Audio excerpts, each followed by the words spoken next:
everyone, it's Charlton. And, well, I saw an article over at the Associated Press about the other brother. About, hopefully you can hear me, about Eric Lang. And that's the brother of Craig Lang. Craig Lang, the two of them own this farm property, Yerby Farms. Craig Lang's son manages the property, Dane Lang. Craig Lang and Dane Lang, they gave the press conference. I've said multiple times in these videos that we haven't heard from Eric Lang yet. And now I understand why. So, you know what? Before I even say that, let me get out.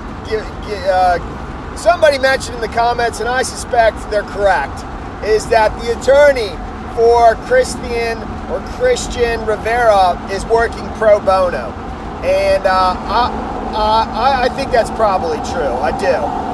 You know, he said something in the Martha McCallum interview where it was a bizarre interview, but he actually mentions, you know, these wealthy corporations that basically sort of benefit from the immigrant labor and so forth. But in this article in the AP, he also said, you know, that these landowners or large corporations or farms, wealthy landowners, says, you know, they turn a blind eye to this and that. And so I think he is working pro bono. Even though, you know, what I said before is that every time I hear him speak, Alan Richards, you know, I'm more inclined to think the guy's guilty. So maybe he should recalibrate, you know, some of the things he's saying. And, you know, I've calmed down some. I just woke up, I'm heading, you know, wherever, and didn't get much sleep. So, but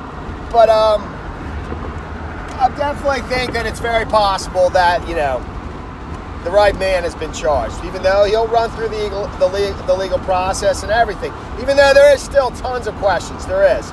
And I'm going to get to the AP story about the other brother in a second.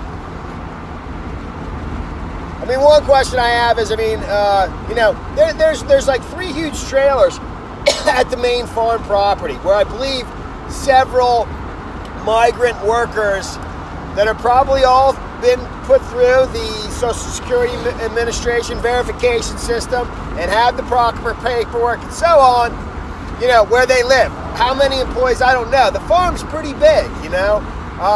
But why were these particular employees, why did they live off the farm in this other separate sort of secluded location with the old White House and the trailer and the trash all around it and the cans and stuff like that? Why did they live all the way on 200th Street? All right, so that's a question for me, and I do find it a little bit odd, and you know, and these are all just points that are odd to me. Why, you know, if she was on 385th Avenue on the east side of Brooklyn on her way basically out of town, that would be heading directly to that secluded property. In fact, I mean, that's how you get there, you know. And this was supposedly around 8:30 the last time she was seen on the other side of town. The town's not big. It's only like 2 miles wide, if that. I think even less. You know, it was at 7:30 on that road by the guy on his porch with the beard. I forget his name. I think it was Riley something. Anyways, that was another thing. I mean, she seemed to be going right in that direction. That means nothing, but still, it's what pops into my head. You know, there's a story out there. I'm doing this all by just memory. There's a story out there now about the girlfriend, Iris Monares, and you know, she was basically saying, because she's getting harassed majorly, obviously. And I remember when she was in court, I'm like, man, why did she show up for that? I mean, I was like, wow, these people are pretty loyal. You know, given that the entire country's got its eyes on this, and the amount of the feelings are so intense and raw. I was surprised she was there with the daughter. I really was. And she said the only reason she showed up is because of the daughter. You know, and supposedly the story was that she lived in that trailer with him, you know, in the off 200th Avenue. So if you follow 385th Avenue outside of Brooklyn, you know, heading east, you're going to run into an intersection about two intersections down. I think it's like 6 miles away, something like that. I think I read that, 200th Avenue, somewhere in that vicinity. I think it's near, it might be why that one red shaded area, the pink shaded area near near Bear Creek. Maybe it's that cluster of homes there. There was a picture of it on the Fox News article.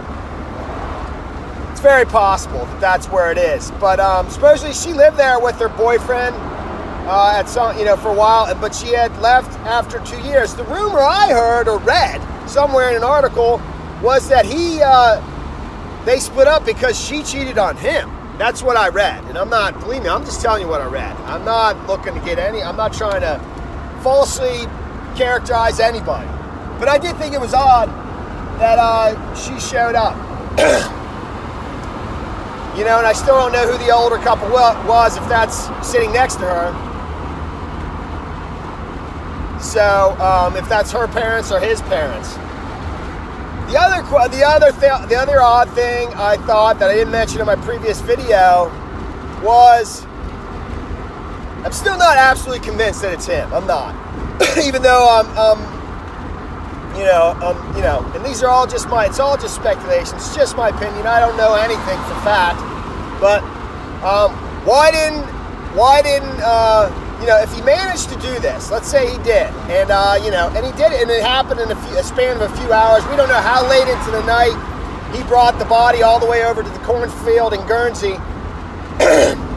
And let's assume he knew where that location is, just because he's been there for, it's a small, over the course of time, there's not much to do in a town like that. You eventually learn all the different little things that are around town. Guernsey isn't that far away. But if he was able to manage that, so he was, even though he's only got a 7th grade education, he's got some brains. One other thing that before I get to that is there was a report from a woman who was like 50-ish. She's in the Daily Mail. She actually said she was going to hit on him. I mean, she told us in the Daily Mail. I don't even remember her name. Because they all used to party. Maybe at that house out there on 200th Avenue. In the trailer and stuff. And but she was saying he only drank soda because she was talking about an incident where, supposedly he was really shy. And that, but he only drank soda. I found that a little, that was, I would want to know if he was a drinker, a heavy drinker. But she said he only drank soda. And there was some incident where and normally he was shy, but at one party he actually sat next to a girl, put his hand on her leg, but this is out in front of everybody, and she didn't like it. And then I think some of her family members or other guys, talked to him outside about it and said, leave her alone. And he never did, and he did leave her alone. He didn't bother her.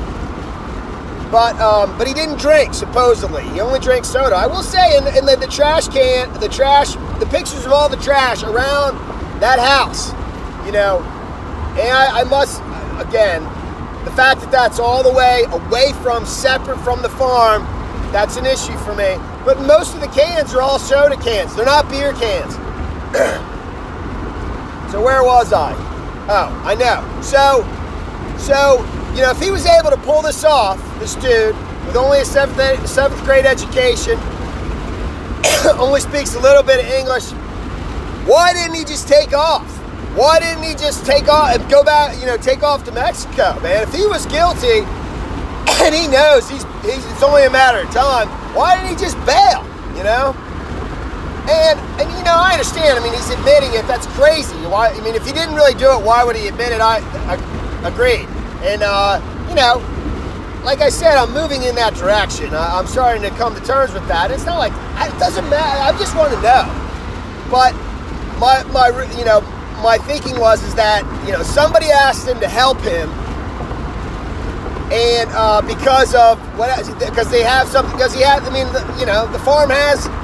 All those, many of those migrant workers could be deported like that, and there may even be more to the story that we don't know about, that has something to do with the fact that those people, those particular migrants all stay out at the, at the house that's away from the farm, with the trailer that's, kind of messy and not looked after and so forth. All right. Why didn't he just take off, man? I mean, he had tons of time I tell you, he was very attentive when they were talking about his bail. And so my theory was, and I don't necessarily even believe my own theory, I don't, was that, you know, somebody had some kind of incident with Mollie. I have no idea of the circumstances, but that same person that had the incident with Mollie, you know, she fought back, and she got, and the person got hurt. So then at that point, he couldn't even deal with it. He needed assistance because he was so hurt that he couldn't even, you know, walk and take the body away and deal with it. So he needed somebody else to help him. And then, you know, and because that farm would have leverage over the migrant workers, maybe much more because of some secret we don't know about, you know, the person agreed, not knowing that at a later date, you know, it was going to come to this, where it's like, you either take this or I'll just deny anything, and you'll be on your own. And he seems to be on his own anyways. My theory's not very good. That's probably not true. So, I mean, I would say there's a very good chance that's not true. But that was my theory, so you know what I was thinking. Okay? Here's the article. I tell you though, and you know, this is gonna come out. I mean, this is the first time I've heard of it. I've been saying in at least 3 videos or more, we haven't heard from Eric Lang. You know, and that's pretty curious, and now I know why. And I must say that it seems to me like there was a decision made, you know, of how to roll this out. And I'm telling you right now, the Mike Pence meeting with the family a week or so before this was discovered, to me, it's just very, very hard for me to think that that's a coincidence. Big time, major. So let me continue on Eric Lane. Eric Lane's the brother of Craig Lane. We've seen Craig Lane. I hope you guys can hear this, because I hope I don't have to re-say this whole thing. Craig Lang and Dane Lang, they're the ones who gave the press conference. I'll probably come back to that at the very end. And, you know, Eric Lane is his brother. Eric Lang, he co-owns the farm. Eric Lang's wife is a woman named Nicole Schlinger, and she runs a business called Campaign Headquarters out of Brooklyn. It's one of the biggest businesses in Brooklyn. And, you know, the business basically is a fundraiser, call center, you know, for conservative or Republican candidates nationwide, you know, and they've worked on Ted Cruz's campaign. In fact, since the beginning of 2017, they've raised already and that's just since 2017, they've raised $1.7 million for Ted Cruz's re-election campaign. I guess his Senate campaign in Texas. I like Ted Cruz, tons, you know, so don't get me wrong. And believe me making this video, this is gonna be talked about. I'm surprised this hasn't been, you know, this hasn't been out there yet, but it's coming. So, you know, but the business, it's a considerable business. I looked at the business's webpage. You know, the wife is pictured there. Her Twitter account, it's been taken down. It's no longer there, because I was just looking for pictures of her. You know, I see a picture of her picture with Ted Cruz. You know, this is Iowa. Iowa is like politics, you know, central, because that's where every presidential campaign begins. It's pivotal to all of American politics. Anytime somebody, whoever it is, you know, there's rumors of him running for president. If they show up in Iowa, those rumors become like almost validated, or they become more real, and become less rumors and more of like real, like that, wow, this person's really running for president. So, but I looked at the website, Campaign Headquarters, you know, and they have a fair amount of employees, you know, of who they are. I don't know how many people they have actually making calls, you know, at their call center, but they claim to have raised more money than anybody for candidates in the state, I believe, is their claim. And over the company's history, they've raised over $50 million for candidates. I believe it's a private business, though. It's not a nonprofit or anything like that. And they've done work for, like I said, Ted Cruz, Joe Wilson, Mike Lee. Mike Lee's another one who I like immensely, okay? These are all, I mean, well, Joe Wilson, he's the dude. I don't know him, you know. I think he's from South Carolina. He's the famous guy that shouted at Obama during the State of the Union saying, "You lie." You know, I don't know anything about him. So, but they also did work for, I think, Terry Branstad, the governor, a former governor of Iowa, who actually selected, I think her name's Kim Reynolds, as his running mate, I guess as his lieutenant governor back when he was running for governor. Kim Reynolds is now the current governor of Iowa, you know, and she's actually had things to say. All these politicians, I haven't heard from, you know, some of the ones that I just mentioned, but many Republican politicians are saying that we need to do, you know, more about immigration because of this issue. Believe me, this is all coming. So, but her, when I searched her, and I saw the picture of Ted Cruz, and it was a link to her Twitter feed. That Twitter account is no longer there. So, okay. But I will say, in terms of, you know, the brother Craig Lang, who is the former president of the Farm Bureau of Iowa, former president of Regents of Iowa, which apparently oversees the 3 public universities in Iowa, versus the brother, and she's actually listed as a co-owner too. Nicole, Schelling.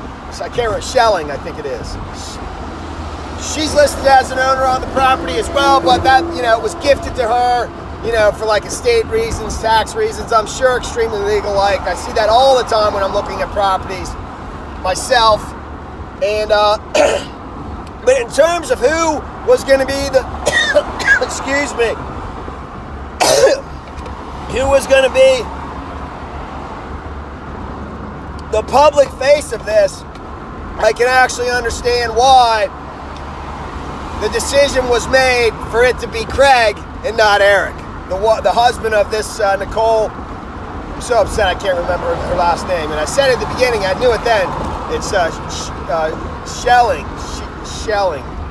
Forgive me.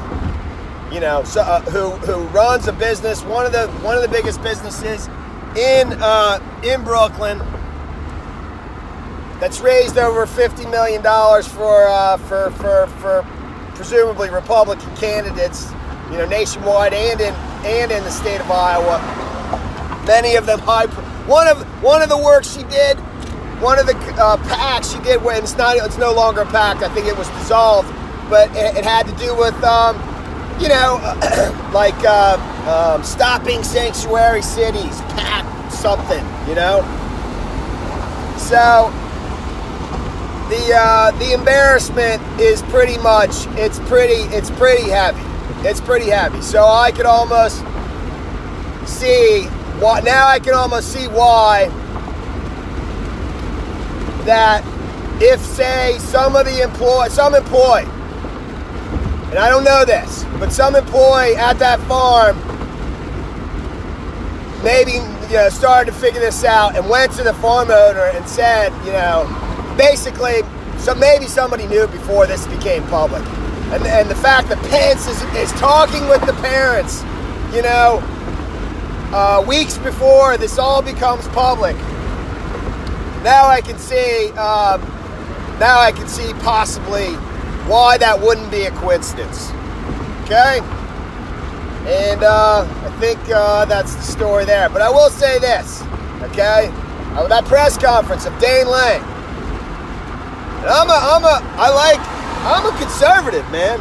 All right? I like Trump. I wouldn't even go for Trump, by the way. I went for Ted Cruz. That was the very first thing. And you know, he didn't. Trump didn't get blown out. He was right behind Cruz, but he didn't win it. But in that press conference, at the end of that press conference, Dane Lang, the son, who's the manager of the property, is explaining how he's getting death threats and people say they want to kill his dog and stuff like that, which I'm sure he is. So, you know, but at his very last few statements was, you know, the sad thing is that everyone's looking at him.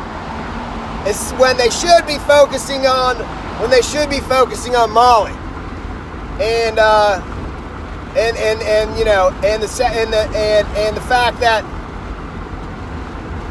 you know, they've named the person, they've charged the person in this case and so forth. But that statement, it just kind of blows me away when now I know all this. Him saying the sad thing is that they're looking at him, you know, when they should be focusing on Mollie. If you kind of just think about what I was just saying, is that it almost seems like some of this might have been, you know, kind of known, and how this was all rolled out seems to be orchestrated to minimize the embarrassment, which to me was a futile exercise because, you know, who am I? I'm nobody. And yet, it's right there, man. I mean, everyone's gonna know. That's the end of this video. Thanks for watching my videos. Please subscribe to my channel. Give me a like down below. And I'll see you in the next video. Later, man.